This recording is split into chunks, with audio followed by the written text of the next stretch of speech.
just says we're still early in the industry, right? So 8 years ago, Mt. Gox, yeah, I was there.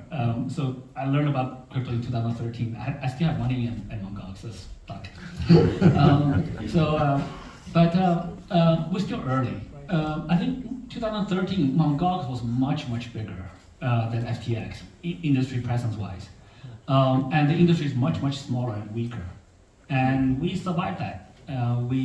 Just, a lot of people got hurt, including myself. I still have some small amount of money there.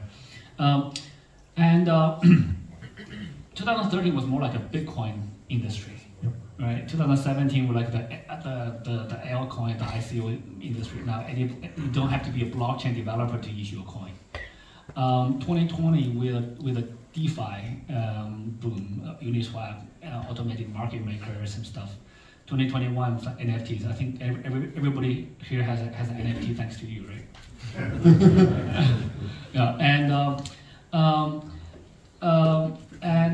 So then this metaverse, we don't know what it is yet, etc. GameFi, etc.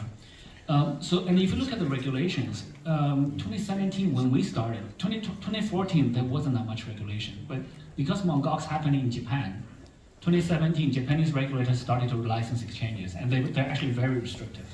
They limit all the exchanges to list no more than 20 coins that they pre-approved. So that's why when DeFi happened, that didn't happen in Japan. So Japan kind of over the last 4 or 5 years, they realized that they kind of lost the industry. So now they're opening up again. There's like, okay, next year they're going to move to let exchanges list their coins that the exchanges decide. So they're opening up again. So 2017, Japan was there, but there's not really much regulations elsewhere. Even today, if you look at US, we're not sure if SEC or CFTC going to regulate crypto. We're not sure yet, right? So we're still not very clear. But over the last couple of years, more regulators around the world are looking at this industry much more intently, and they're looking at us. So we know that quite well. But up until the Luna UST incident, most of the regulations were very focused on KYC and AML, which is very important.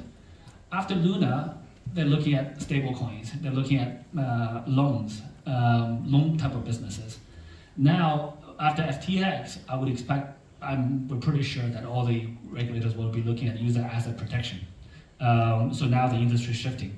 So, but even then, we're now looking at many other things: listing frameworks, customer dispute resolution, law enforcement collaboration. What happens if law enforcement of one country want to freeze some assets of a user of a different country? And GameFi, metaverse, NFTs, all of this, NFTs was specifically left out of the MiCA regulation in Europe because it's too early. So I'm not saying that we should have all regulations for all of these things today, right? We're just early. We gotta let the industry evolve a bit so that we can understand what the industry looks like and then apply regulations to it. Hopefully sensible regulations that doesn't kill the industry. So so it just means that we're still early. So FTX still happens. But no matter how mature the industry is, you cannot prevent people acting badly, right? If a guy there's many rules about guns, but if a guy just wants to take a gun and shoot innocent people, then that guy's just a criminal. So what happened at FTX is a very specific corporate governance problem for that company. It doesn't represent all of crypto. So it's not crypto industry that's the problem. Madoff happened in Wall Street world. This is 74 years after the SEC has formed. So it doesn't mean that just because there's regulation that Madoff doesn't happen. So I don't think it's reasonable to expect that there will be no bad players in human civilization. I don't think our civilization is that advanced yet. So I think regulations help. It actually helps the industry to develop. It helps to protect consumers, and it helps to apply consequences to bad players. But yeah, there will always be bad players that are tempted by greed, by shortcuts, etc. So that's where we are.